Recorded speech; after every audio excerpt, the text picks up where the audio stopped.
chapters 10 through 12, we're going to do the same thing. I'm going to review the PowerPoint and give you some tips on how to complete it. There are only 16 slides, and hopefully it will give you a deeper understanding of chapters 10 through 12. Some vocabulary you're going to need to know: crockery, which is pottery made of a slightly porous grade of clay baked at a low grade temperature. Disdain, it's feeling of contempt or aversion for something or someone regarded as unworthy. I have a disdain for people who judge people before they get to know them. Despair, complete loss or hope of expectation. There's a despair, people despair about not getting to go back to school, or teachers despair that they don't get to spend some time with their kids teaching them in the classroom like they'd like to. Enunciating, uttering words in a particular manner. You enunciate. When you enunciate, you speak clearly.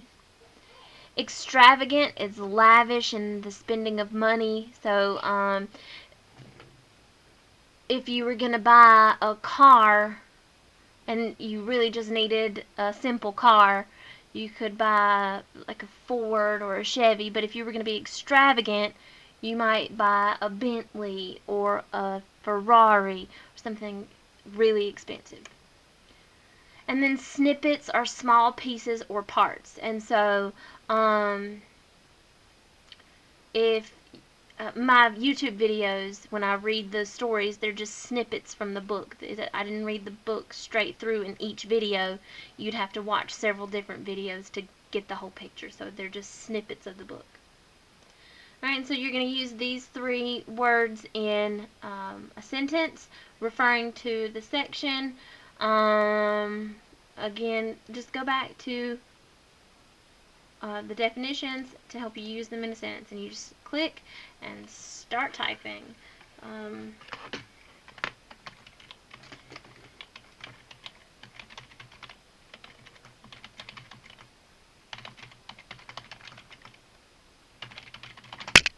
So that's I put that one there.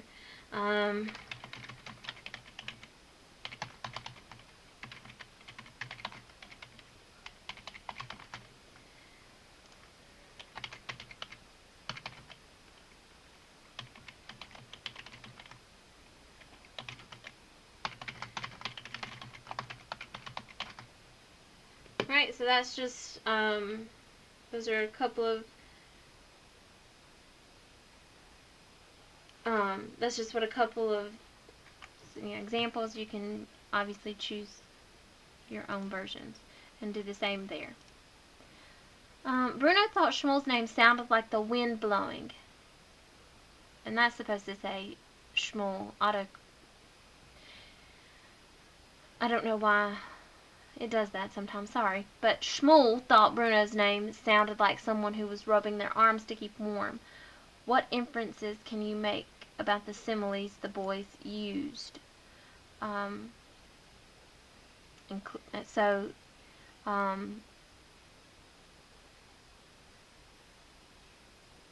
It's asking you to think about what kind of information can you come up with in reference to their names. Think about, I've never thought somebody's name sounded like something else, especially if I'd heard that name before. Like, it's hard for me to come up with what Jessica sounds like because I've heard that name my whole life. But if it were a different name that I'd never heard of before, it might be easier to come up with a simile to describe how it sounds. And so, because they can easily come up with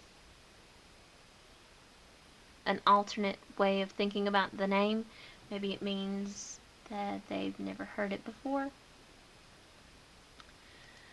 In your opinion, why did Shmuel remain quiet when Bruno stated that Germany was superior? Alright, think about this. Shmuel has been living in a concentration camp. He's aware of what the Germans think,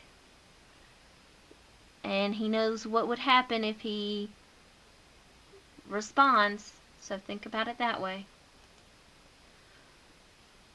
According to Bruno, why was the Fury rude? Now this is the chapter where the Fury comes to dinner.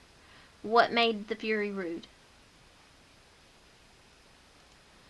Why do you think chapter 11, titled The Fury, was inserted into the middle of the story? Why didn't the author start the story with this chapter? Defend your reasoning. Alright, so at the end of chapter 10, we are sort of left on like a cliffhanger, if you will. Bruno says, "Why are there so many people on that side of the fence?" he asked. "And what are you all doing there?" And then it immediately goes into a new chapter. And that chapter is the dinner with the Fury, who we know is Hitler. So it's a flashback. Why did the author insert that flashback? What does that cliffhanger do to the story? Does it make you want to keep reading past this? Does it help you understand anything any differently? And you have to defend your reasoning. So when it says defend your reasoning,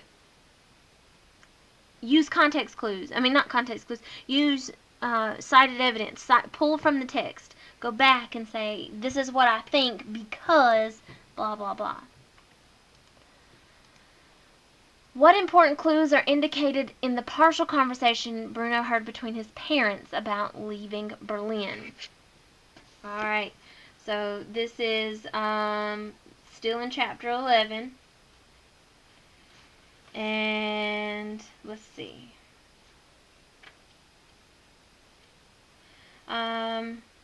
Mother says to leave Berlin for such a place. Father says no choice, at least not if we want to continue. As if it's the most natural thing in the world, and it's not. It's just not, said Mother. What would happen is I would be taken away and treated like a... said Father. Expect them to grow up in a place like that, said Mother.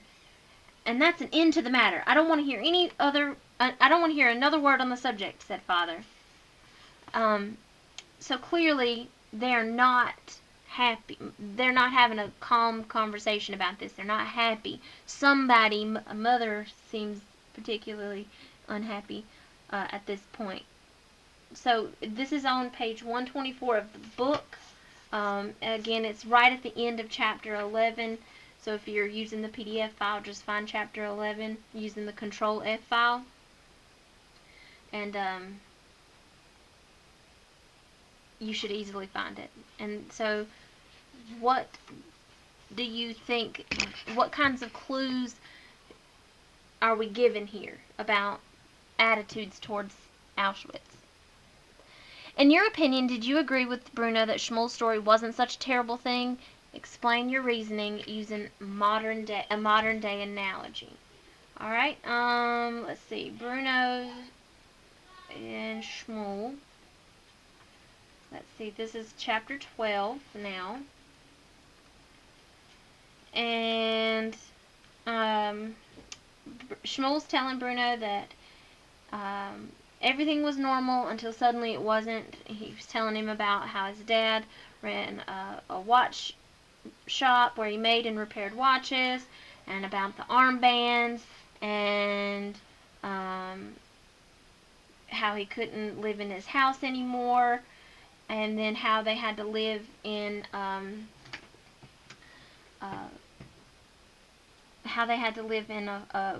smaller house with 11 different people, and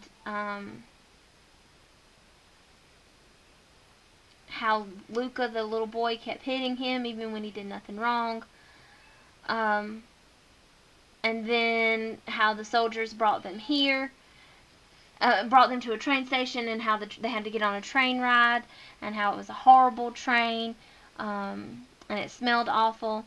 And then Bruno jumps in and says, you should have come over to our train. You guys obviously didn't see it. And This runs from, in the book, from page 126, um,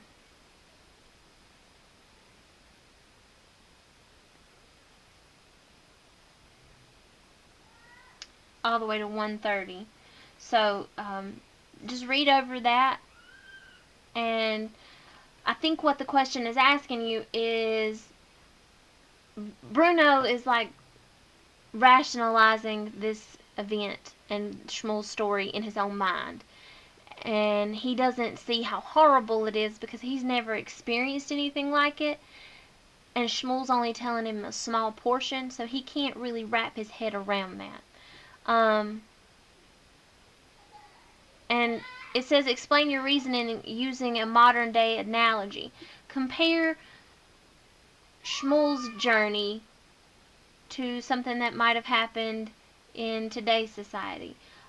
If you are in my academic enrichment class, we read the book Refugee, and that talks about, in 2015, how Syrian refugees were trying to leave their home, and they had hardly anywhere to go, and it was difficult, and people took advantage of that, and it was scary. Maybe you could look at that as well. All right. Why did the author use flashbacks in chapter 11 to show what occurred when the Fury came to dinner? How would the effect have been different if this incident came at the beginning of the book? Alright, so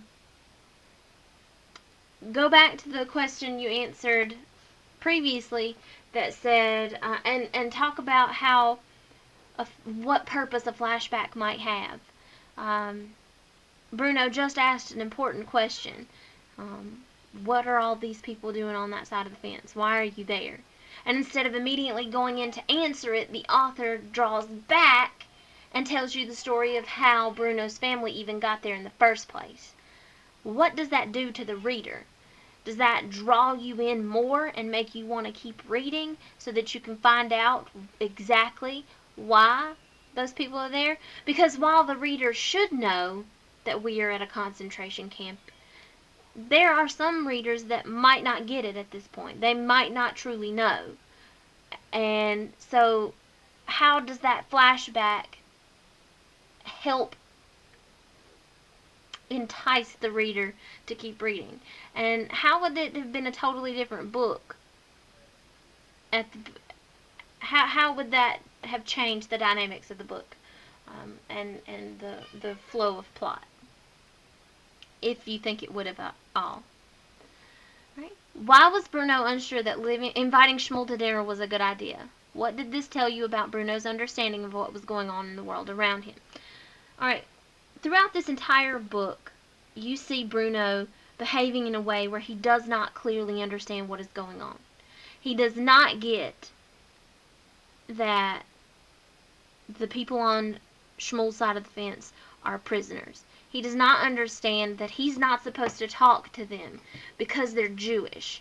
He doesn't get that it's Führer and not Fury. He doesn't understand that the place is called Auschwitz and not Outwith. He is very much so very childlike. And so, what does him thinking that inviting to Shmuel not being a good idea,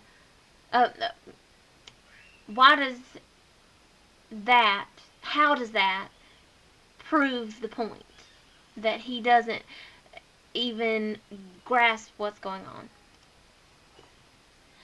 Bruno thought it was unfair that Shmuel had many friends while he had none. What did this observation reflect about Bruno? How is this statement in conflict with the actual situation that Shmuel was in?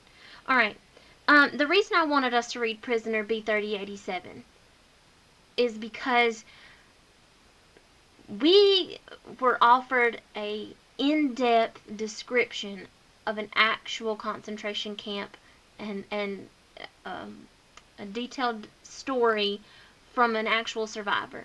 And those stories, while they might have been exaggerated or embellished for the book, those stories actually happened. And you were able to see the true cruelty that took place in the concentration camps. Bruno clearly doesn't get it. He thinks that he is suffering more because he doesn't have any friends, and Shmuel has all the friends. But we know from our reading in Prisoner B3087 that that's not true. Shmuel is being starved. He has no food. He has no bathroom. He has no privacy. He has to work. He faces beatings and sickness and the Nazi persecution. And he was ripped from his home and has no choice in this. And so, how does that put that into words? Talk about how Bruno clearly is showing how naive he is, how childish he is in that moment when he is jealous of Shmuel, who is in a concentration camp. Alright, identify 4 ways that John Boyne made these chapters unique with his writing style. Then provide an example from the text to prove an idea. For this one, there are 4 main, there are 4 types of writing styles. And so you need to go over them. And we really haven't talked much about these kinds of writing styles. A whole unit needs to be done on this. And so just do your best on this slide. But you've got expository, descriptive,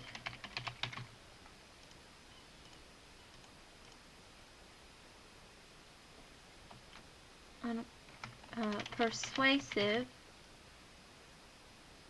and narrative.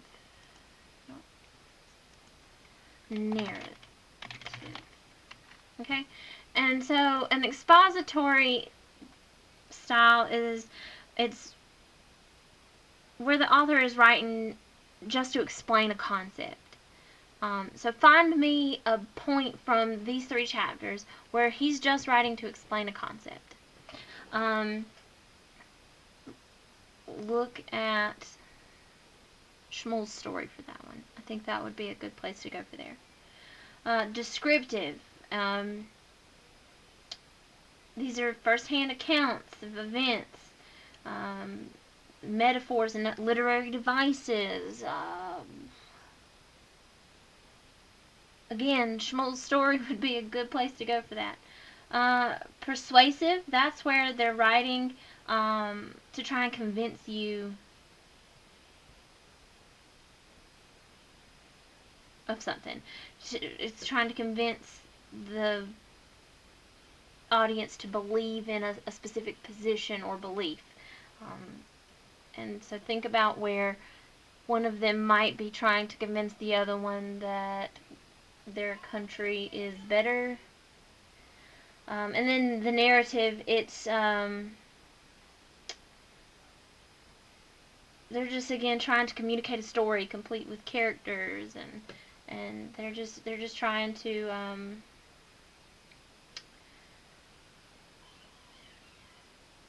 just trying to share a story, but it's not the same as expository, because expository, they're telling you something so that you can get information from it, so that you can learn from it.